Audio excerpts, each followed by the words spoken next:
ابو سعید الخدری فرماتے ہیں کہ میں کچھ صحابہ کے ساتھ تھا اور ہم ایک قبیلے سے گزرے، رات ہو گئی، ہم نے ان سے مدد مانگی اور کہا کہ ہمیں ہوسٹ کرو، ہمیں کچھ کھانے پینے کو دو. دے ور روڈ پیپل، دے سیڈ چلے جاؤ یہاں سے، نکل جاؤ یہاں سے. ہمیں بڑا برا لگا، حالانکہ اس دور کا، اس ٹائم کا یہ تھا کہ جو ٹریولرز آتے تھے اس کی رسپیکٹ اور اس کا اکرام کیا جاتا تھا، اس کو ٹھہرایا جاتا تھا، کیونکہ ان کے پاس زیادہ کچھ کھانے پینے کے لیے کوئی ایس یو ویز یا بڑی گاڑیاں یا کوئی نہیں ہوتی تھی. ٹھیک ہے، ان کے پاس وہ وہی جو کیملز اور ہارسز ان پہ سواری ہوتی تھی.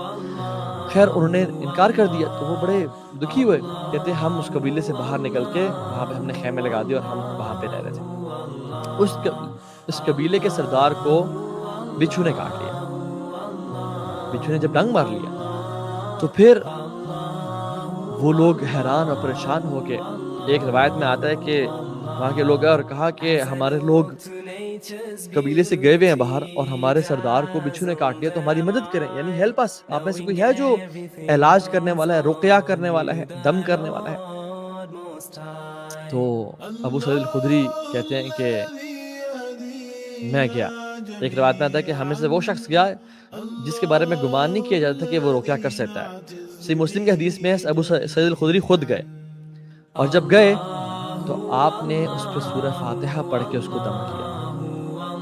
روایت میں آتا ہے کہ 7 دفعہ پڑھ کے اس کو دم کیا. جب دم کیا تو وہ بالکل ایسے ٹھیک ہو گیا جیسے اس کو کچھ تھا ہی نہیں، بالکل پرفیکٹلی فائن، شفا مل گئی اس کو. لیکن یہ ابو سعید الخدری نے کہنے سے پہلے یہ کہا کہ سنس تم لوگوں نے ہم پہ احسان نہیں کیا تھا، ہمیں ٹھہرایا نہیں تھا، تو ہم بھی رقیہ کرنے کا تم سے اجر لیں گے اور تم سے بکریاں لیں گے. تو انہوں نے کہا ٹھیک ہے، we'll give you sheep and goats.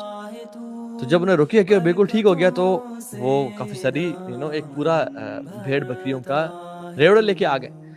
اب جب پہنچے صحابہ کے پاس تو خوش تھے، تو صحابہ نے کہا کہ ہم تب تک نہیں کھائیں گے جب تک اللہ کے نبی سے پرمیشن نہ لیں کہ کیا یہ رقیہ کر کے یہ اجر لینا ٹھیک ہے. تو آپ کے پاس گئے اور آپ صلی اللہ علیہ وسلم نے تعجب اور حیرانی کا اظہار کیا اور کہا کہ تمہیں کس نے بتایا ہے کہ یہ رقیہ تھا؟ یعنی میں نے پہلے کبھی نہیں ذکر کیا کہ یہ رقیہ ہے. اور آپ نے فرمایا کہ who informed you that this is Ruqaiya, اور آپ نے اکنالج کیا اور آپ صلی اللہ علیہ وسلم خوش ہے. تو انہوں نے جب پوچھا کہ یا رسول اللہ ہم ان بکریوں میں سے کچھ مطلب کھا لیں، تو انہوں نے کہا ہاں بالکل کھاؤ، بلکہ اس میں سے میرا بھی حصہ رکھو، تاکہ وہ بتایا جائے کہ یہ حلال ہے، اپرووڈ ہے. تو اس میں 2 باتیں پتہ چلتی ہیں. نمبر 1 از سورہ فاتحہ رقیہ ہے. ویسے تو پورا قرآن شفا ہے، پورا قرآن رقیہ ہے، لیکن سورہ فاتحہ کا اسپیسیفکلی احادیث میں رقیہ ہونے کا ذکر آتا ہے، اس کو جتنی دفعہ پڑھا جائے. ٹھیک ہے. اسی طرح سے ایک اور سٹوری میں ایک صحابی ہیں، وہ کہتے ہیں کہ میرے چچا جن کا نام ہے علاقۃ بن سحار التمیمی، وہ مسلمان ہوئے، اللہ کے نبی کے پاس آئے صلی اللہ علیہ وسلم.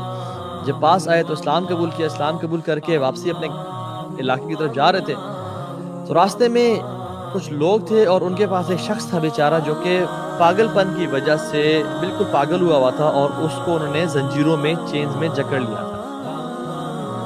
تو علاقۃ بن سحار التمیمی کہتے ہیں کہ ان لوگوں نے مجھ سے پوچھا کہ تم بڑے خیر والے بندے کے پاس سے آ رہے ہو، یعنی تم اس شخص کے پاس سے آ رہے ہو جو خیر لے کے آیا ہے، یعنی محمد کریم صلی اللہ علیہ وسلم صلوات ربی وسلامہ علیہ. تو تم کچھ اس کا علاج کر سکتے ہو، کچھ اس تک خیر پہنچا سکتے ہو اللہ کے حکم سے؟